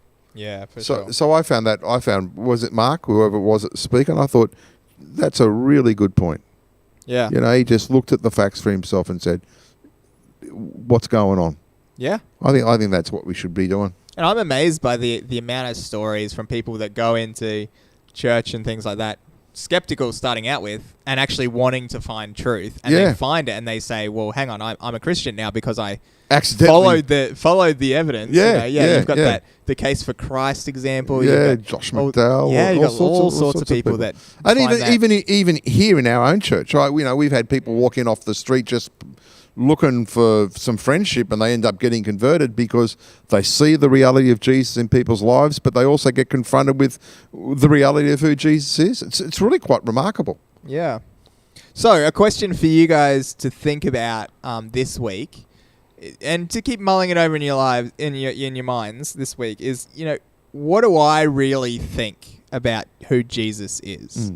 What do I think? I've heard all these things. I've heard what Pastor Isaiah, Pastor Chris has said. I've heard what my parents say. All these other people in my life have been talking about this. But what do I think? Ask yourself that question honestly this week, and we'd love to hear your answers to that. Yeah. If you want to shoot through any profound thoughts that you come up with, and not just what you think, but actually investigate the facts. I think that's really important. Because we've said so often we make Jesus in our image, rather than actually look at the facts. Yeah, that's what I mean. Like, what do I think based on all this evidence? Look at the evidence and go, what conclusions, trying to be as fair as I can be. Yeah. Looking at the facts. What's the conclusion that I've got to draw about Jesus? Yeah, maybe rather than think, it's like, what am I personally convinced of is the truth? Yeah. That's what we want to find, right? Everybody wants to find the truth. Yeah.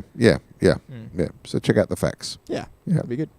All right, guys. Well, thank you so much for joining us tonight. It's been great. We've been having fun. I'm sorry we got so off topic at some points. Hope you had fun along the way. Hey, as always, if you've got any questions or comments that you want us to share, try and have a crack at answering, text them through to the number that's on the screen, and we'll try and answer them at some point. At some point, maybe like a final session. We'll gather all the questions together. Yeah, we had lots of good ones our first week. We had a couple last week. But yeah, if you've got questions or comments that you want to, we want to share, because they're great. They're good. This is a great way to just engage with big questions. And I'm really grateful, that people are chatting. I think it's actually made a big difference. It's actually it's heaps of fun. Yeah, so I've really been enjoying it. So thank you for everybody that tunes in. Yeah, and thanks Kaylin especially who told us when we were going off track. That's important. Did he say Kaylin said at one point, he said, "Oh, we're off track again." So that was great. Love it. Love it. Awesome, guys. All right, so remember this week, look into the facts. Find out what you can really know about Jesus and what you really think and want to do with that information. Yep. That's important. And don't forget Friday night, because Friday night's the first time all 10 leaders, youth group leaders, are going to be together again. Yeah, that's right. For the first time. Tuesday night, if you're in our life groups, we're going to be meeting here too. Right. So if you're in a life group Tuesday night and you want to come here, we're gonna meet here. We're also going to have a Zoom chat if you don't want to meet here. Okay. For personal reasons, or if you're worried about getting sick or anything like that, that's fine. But yeah, we are going to be meeting here, and we're going to spread out into different areas if we get more than 10. Awesome. But we'll see how that works. That'll be great. Excellent. All right. Thanks for joining us, everyone. guys. Yep. How about we just close in prayer? Would you mind praying for us tonight, Chris? Yeah, sure. Thank you so much. Lord Jesus, we thank you for this time. Father, I want to thank you for all the guys and girls that are tuning in and asking questions and participating. And we do thank you so much that we're able to do this through the remarkable technology.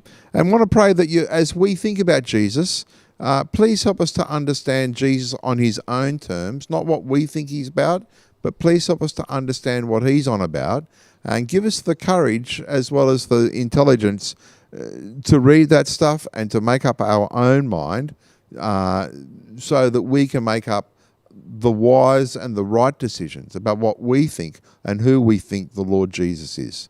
For this week, I think a lot of guys are starting school, so please be with them, help them to have a great time as they reconnect with their friends. And again, we want to pray for each other this week. Help us to live Christianly in this world, please, we pray. Amen. Amen. All right, thank you for joining us, Chris. Thank you, and thanks everyone for joining us. And thank you, guys. And for the techie guys, as usual, thanks so much for all your awesome job. Yeah, well done, boys. Okay. All right. Good night. Night. And we're still on. Still on. Oh.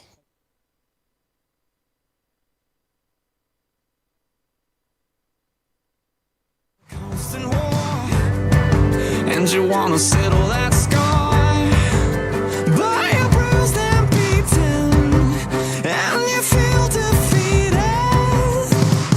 This goes out to the heaviest heart. Oh,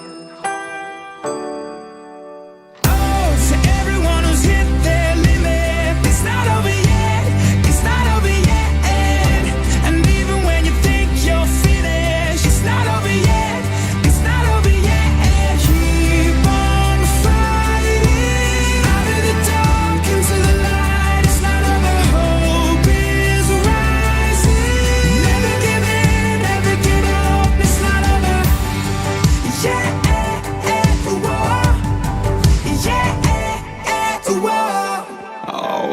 Game, set, match.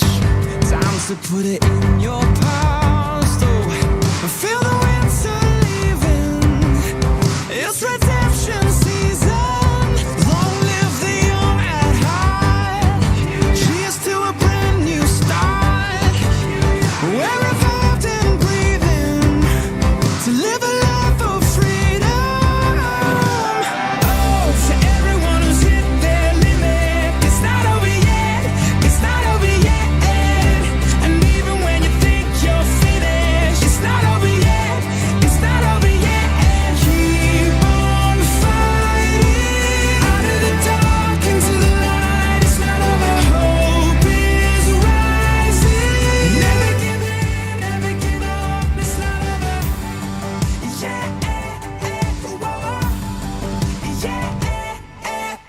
Until the kingdom comes, we'll run till the race is won. Don't you ever give up, no, no, never give up.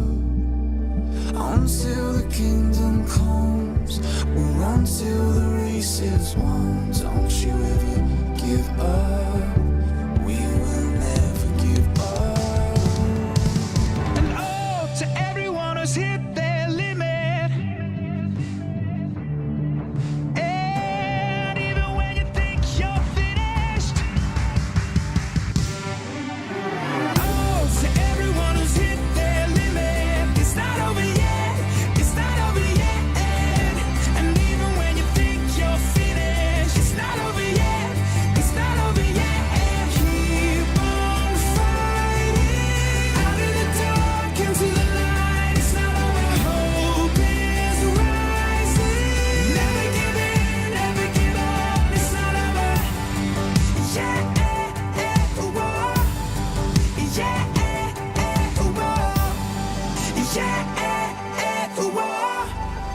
Yeah, whoa. Yeah, whoa.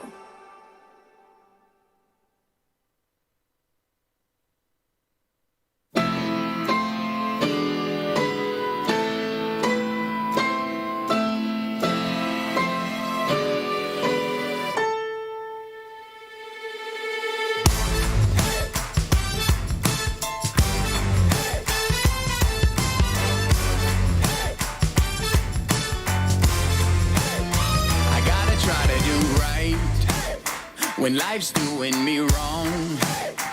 Gotta shake the dust off my feet and keep marching on. When trouble weighs me down and brings me to my knees, Lord, my needs are many, but that's a pretty good place to be. Don't blame it on the preacher, cause the preacher done told the devil's got a target on my heart and my soul. But let me tell you, brother, what the devil don't know. The lower I go, the more I'm gonna lift you higher, higher, higher. I'm gonna lift you higher, higher, higher. And God Almighty, you are worthy. Higher, higher, higher. I may never get money, I may never have fame, but if I'm ever in the spotlight, I'll point it back your way. 'Cause standing at the top was never ever my goal, but if you put me on a mountain, then I'll tell the whole world, singing hallelujah till I hit the dirt. Oh, I'm gonna lift you higher, higher, higher. I'm gonna lift you higher, higher, higher. And God Almighty, you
look up to the mountains.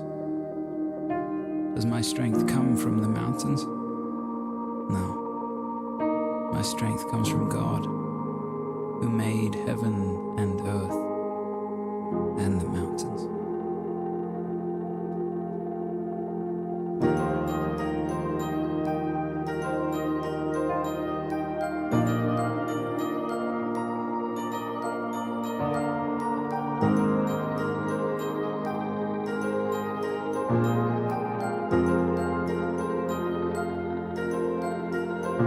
When confusion's my companion and despair holds me for ransom, I will feel no fear. I know that you are near. When caught deep in the valley with chaos for my company, I find my comfort here, 'cause I know that you are near. My help comes from you. You're right here pulling me through. You carry my weakness, my sickness, my brokenness all on your shoulders. Your shoulders. My help comes from you. You are my rest, my rescue. I don't have to see to believe that you're lifting me up on your shoulders. Your shoulders. You mend what once was shattered, and you turn my tears to laughter. Your forgiveness is my fortress. Oh, your mercy is relentless. My help comes from you. You're right here pulling me through. You carry my weakness, my sickness, my brokenness all on your shoulders. Your shoulders. My help comes from you. You are my rest, my rescue. I don't have to see to believe that you're lifting me up on your shoulders. Your shoulders. My help is from you. Don't have to see to believe it. My help is from you. Don't have to see it, 'cause I know it's true. Help is from you. Don't have to see it to believe it. My help is from you. Don't have to see it, 'cause I know it's true. My help comes from you.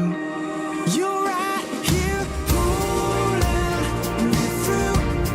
You carry my weakness, my sickness, my brokenness all on your shoulders. Your shoulders. My help comes from you. You are my rest, my rescue.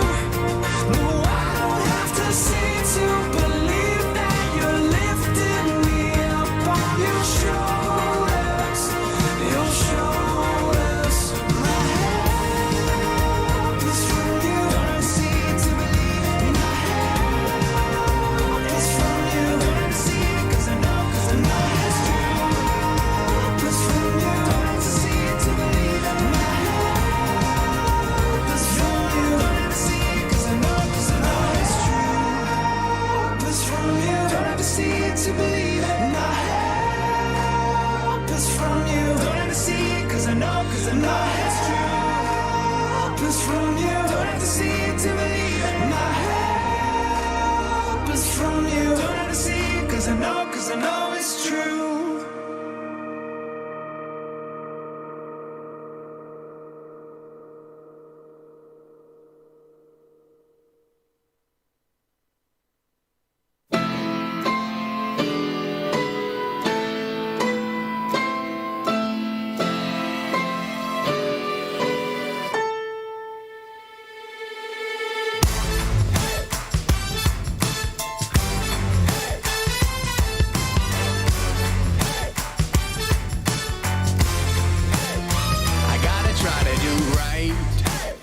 when life's doing me wrong. Gotta shake the dust off my feet and keep marching on. When trouble weighs me down and brings me to my knees, Lord, my needs are many, but that's a pretty good place to be. Don't blame it on the preacher, cause the preacher done told the devil's got a target on my heart and my soul.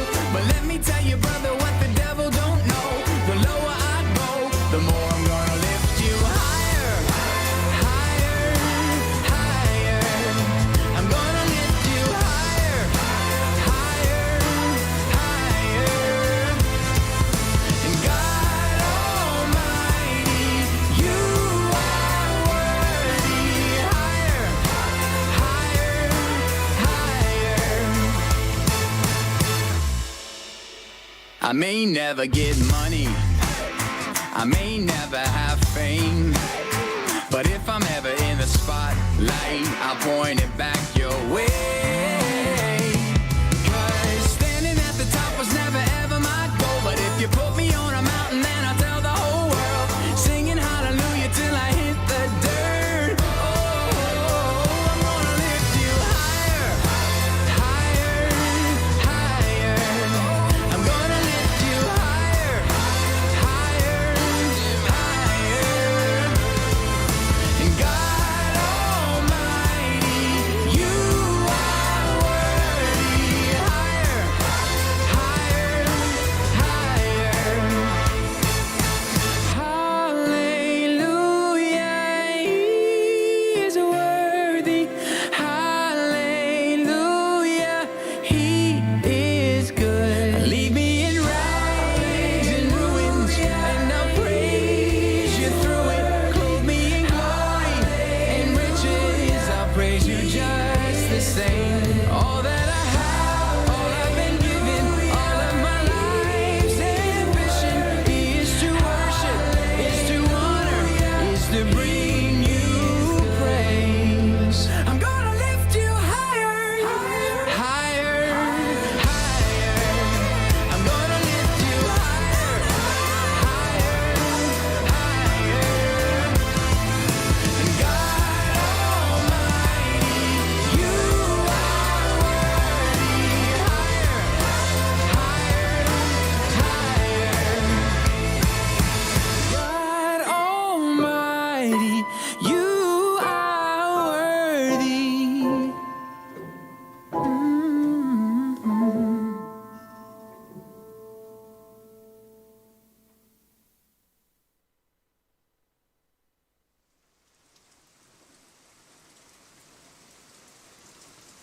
In the eye of the storm, you remain in control. And in the middle of the war, you guard my soul. You alone are the anchor when my sails are torn. Your love surrounds me in the eye of the storm.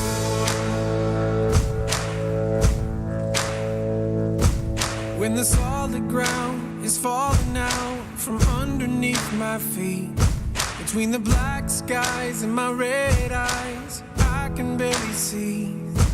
When I realize I've been sold out by my friends and my family, I can feel the rain reminding me. In the eye of the storm, you remain in control. In the middle of the war, you guard my soul.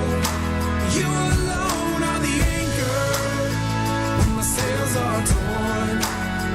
Your love surrounds me in the eye of the storm. When my hopes and dreams are far from me and I'm running out of faith, I see the future I picture slowly fade away. And when the tears of pain and heartache are pouring down my face, I find my peace in Jesus' name. In the eye of the storm, you remain in control. Yes, you do, Lord. In the middle of the war, you guard my soul. You alone are the anchor when my sails are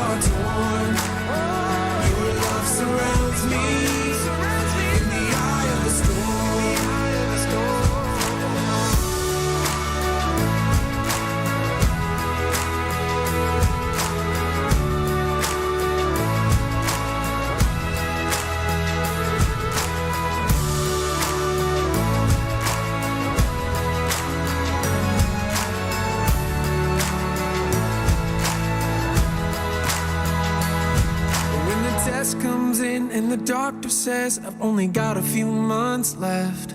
It's like a bitter pill I'm swallowing. I can barely take a breath. And when addiction steals my baby girl and there's nothing I can do, my only hope is to trust you. I trust you, Lord. In the eye of the storm, you remain in control. In the middle of the war, you guard my soul. You alone are the anchor when my sails are torn. Your love surrounds me. In the eye of the storm, you remain in control. In the middle of the war, you guard my soul. You alone are the anchor when my sails are torn.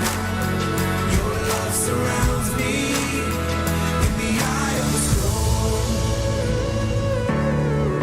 Lord, in the eye of,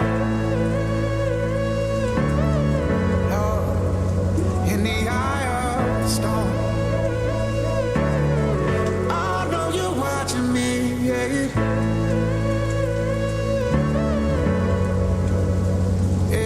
When the storm is raging, when the storm is raging, and my hope is gone, and my hope is gone, Lord. When my flesh is failing, you're still holding on. Oh, when the storm is raging, the storm is raging, and my hope is gone, you know my hope is gone. When my flesh is failing, you're still holding on. When the storm is raging, when the storm is raging, and my hope is gone, and my hope is gone. When my flesh is failing, you're still holding on. The Lord is my shepherd. I have all that I need. He lets me rest in green meadows. He leads me beside peaceful streams. He renews my strength. He guides me along right paths, bringing honor to his name.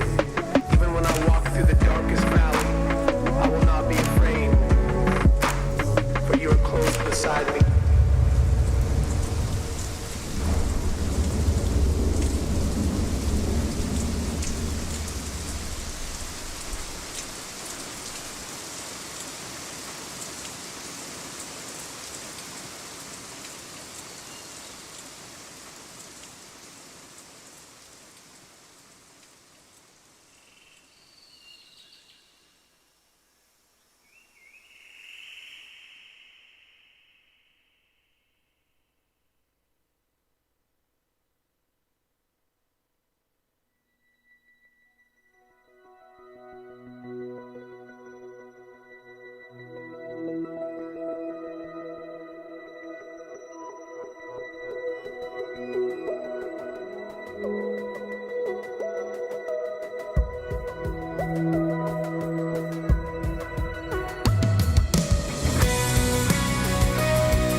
He's coming on the clouds. Kings and kingdoms will bow down. And every chain will break. His broken hearts declare his praise. But who can stop the Lord Almighty? Our God is the Lion of Judah. He's roaring with power and fighting our battles, and every knee will bow before him. Our God is the Lamb that was slain for the sin of the world. His blood breaks the chains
stop the Lord Almighty?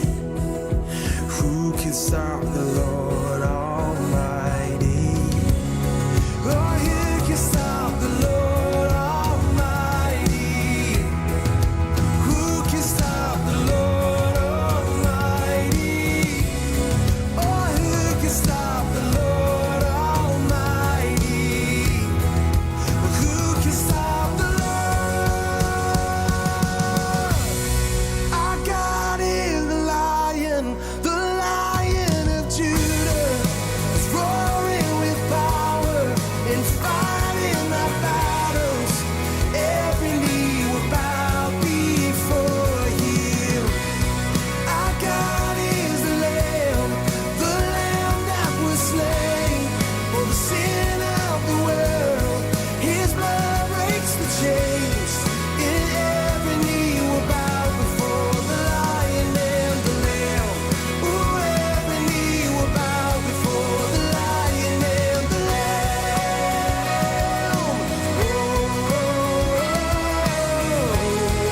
And every knee will bow before the Lion and the Lamb.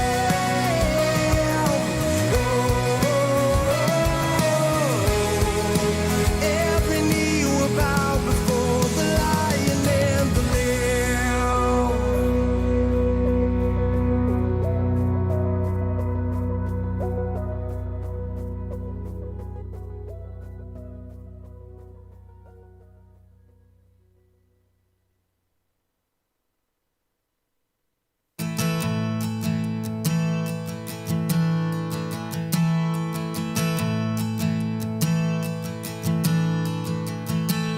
Oh, I've heard 1,000 stories of what they think you're like, but I've heard the tender whisper of love in the dead of night, and you tell me that you're pleased and that I'm never alone. You're a good, good father. It's who you are. It's who you are. It's who you are. And I'm loved by you. It's who I am. It's who I am. It's who I am. Oh, and I've seen many searching for answers far and wide, but I know we're all searching for answers. Only you provide, 'cause you know just what we need before we say a word. You're a good, good father. It's who you are. It's who you are. It's who you are, and I'm loved by you. It's who I am. It's who I am. It's who I am. Because you are perfect in all of your ways. You are perfect in all of your ways. You are perfect in all of your ways to us. You are perfect in all of your ways. Oh, you're perfect in all of your ways. You are perfect in all of your ways to us. Oh, it's love so undeniable. I can hardly speak. Peace so unexplainable. I can hardly think as you call me.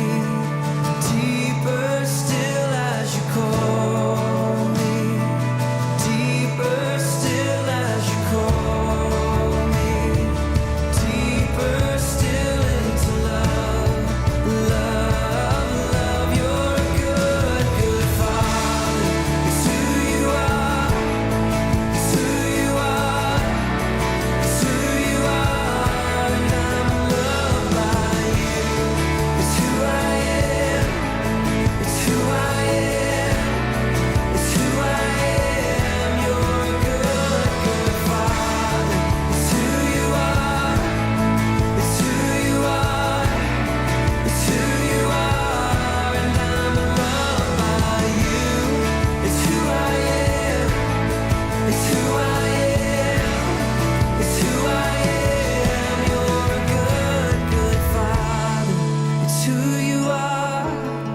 It's who you are, it's who you are, and I'm loved by you. It's who I am, it's who I am, it's who I am. You're good. You are perfect in all of your ways. It's who you are, it's who you are, and I'm loved. You are perfect in all of your ways. It's who I am, it's who I am.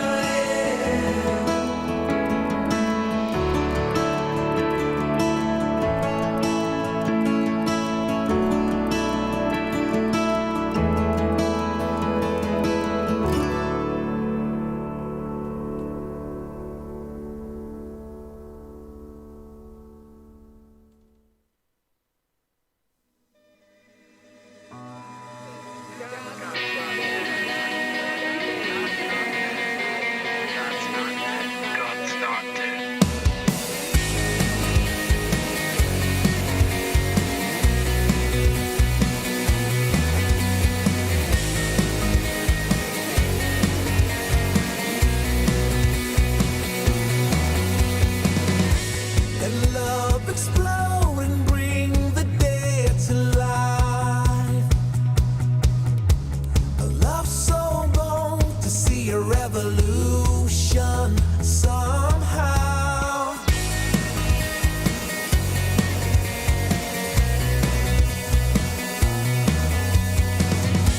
Let love explode and bring the dead to life. A love so bold to bring a revolution somehow. Now I'm lost in your freedom, and this world I'll overcome. My God's not dead, he's surely alive. He's living on the inside, roaring like a lion. God's not dead, he's surely alive. He's living on the inside, roaring like a lion. He's roaring like a lion. Let hope arise and make the darkness hide. My faith is dead, I need a resurrection somehow. Now I'm lost in your freedom, and this world I'll overcome. My God's not dead, he's surely alive. He's living on the inside, roaring like a lion. God's not dead, he's surely alive. He's living on the inside, roaring like a lion. He's roaring like a lion. He's roaring. Let heaven roar and fire fall. Come shake the ground with the sound of revival. Let heaven roar and fire fall. Come shake the ground with the sound of revival. Let heaven roar and fire fall. Come shake the ground with the sound of revival. My God's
fall away whenever I start to break.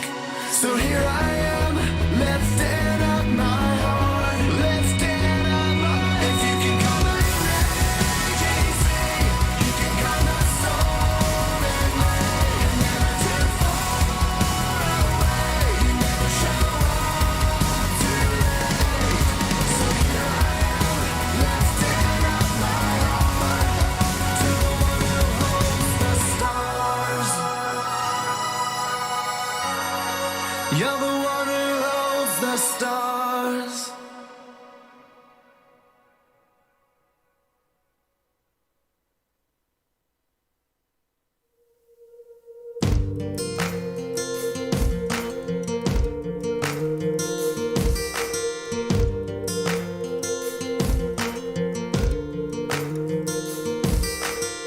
This world has nothing for me. This life is not my own. I know you go before me, and I am not alone. This mountain rises higher. The way seems so unclear, but I know that you go with me, so I will never fear. I will trust in you. Whatever will come our way, through fire or pouring rain, oh, we won't be shaken. No, we won't be shaken. Whatever tomorrow brings, together we'll rise and sing that we won't be shaken. No, we won't be shaken. Oh, oh, oh. Oh, oh, oh. No, we won't be shaken. You know my every longing. You've heard my every prayer. You've held me in my weakness, 'cause you were always there. So I'll stand in full surrender. It's your way and not my own. My mind is set on nothing less than you and you alone. I will not be moved. Oh, whatever will come our way, through fire or pouring rain, oh, we won't be shaken. No, we won't be shaken. Whatever tomorrow brings, together we'll rise and sing that we won't be shaken. No, we won't be shaken. We will trust in you. We will not be moved. We will trust in you, and we won't be shaken. We will trust in you. We will not be moved. We will trust in you. Yeah, we won't be shaken. We will trust in you. We will not be moved. We will trust in you, and we won't be shaken. No, we won't be shaken. Whatever will come our way, through fire or pouring rain, oh, we won't be shaken. No, we won't be shaken. Whatever tomorrow brings, together we'll rise and sing that we won't be shaken. No, we won't be shaken. Oh, oh, oh. Oh, oh, oh. Oh, oh, oh. No, we won't be shaken. Oh, oh, oh.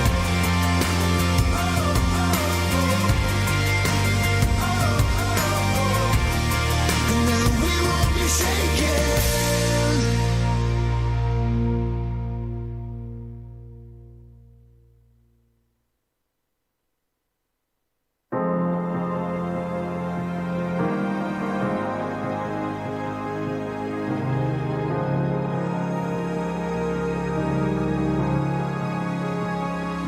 There's a place where mercy mercy reigns and never dies.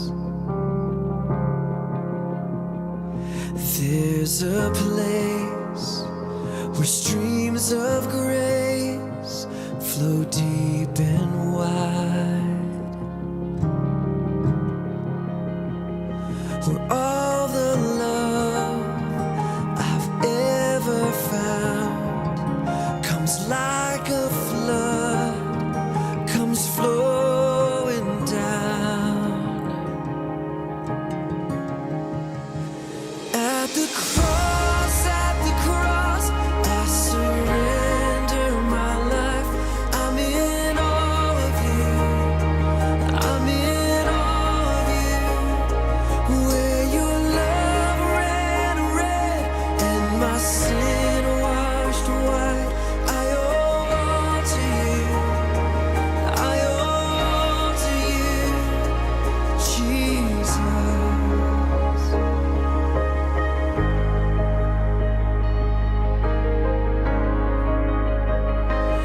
There's a place where sin and shame are powerless, where my heart has peace with God and forgiveness,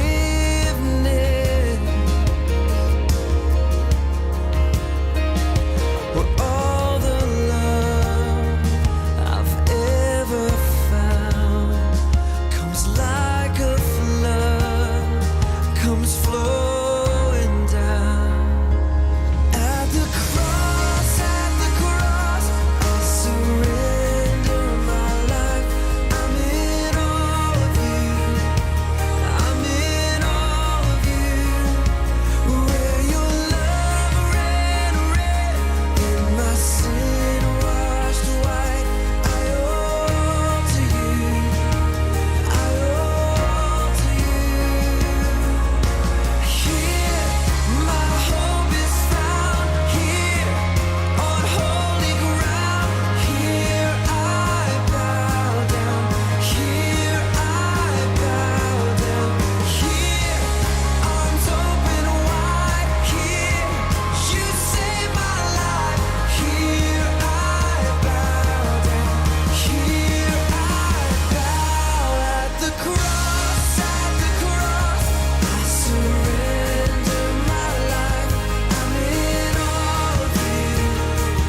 I'm in all of you. Where your love ran red and my sin washed white. I owe all to you. I owe all to you. I owe all to you. I owe all to you, Jesus.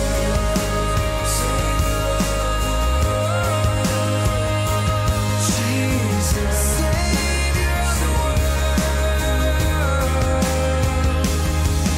Your love ran red. Your love ran red.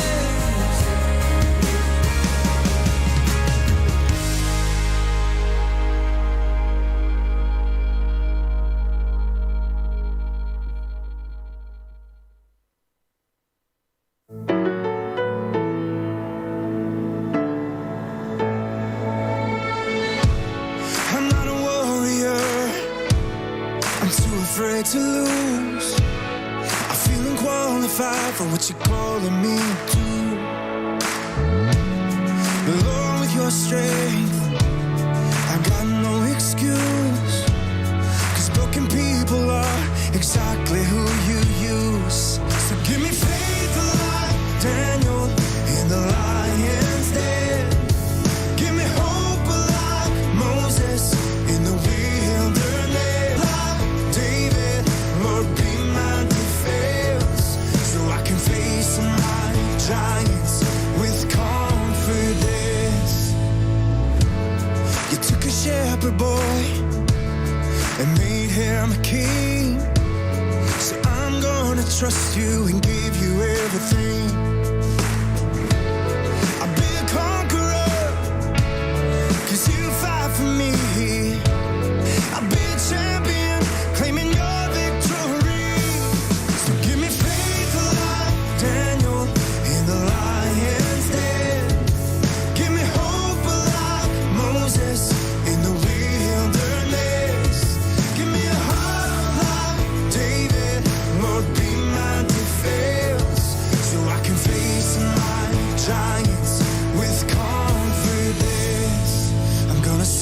shout and shake the wall. Won't stop until I see him fall. Gonna stand up, step back when you call. Jesus, Jesus, I'm gonna sing and shout and shake the walls. Won't stop until I see him fall. Gonna stand up, step back when you call. Jesus, give me faith like Daniel in the lion's den. Give me hope like Moses in the wilderness. Give me a heart like David, Lord, be my defense, so I can face my giants with confidence. Yeah! Give me faith like Daniel in the lion's den.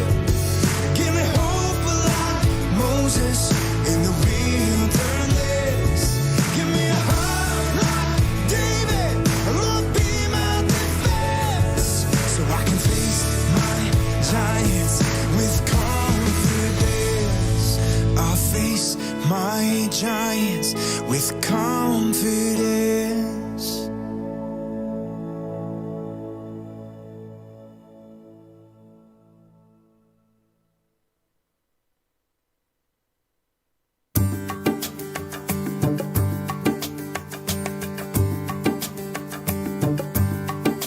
When we walk with the Lord in the light of His word, what a glory He sheds on our way.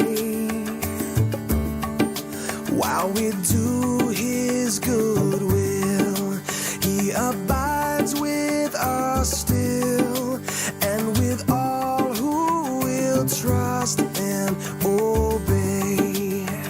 Trust and obey, for there's no other way to be happy in Jesus but to trust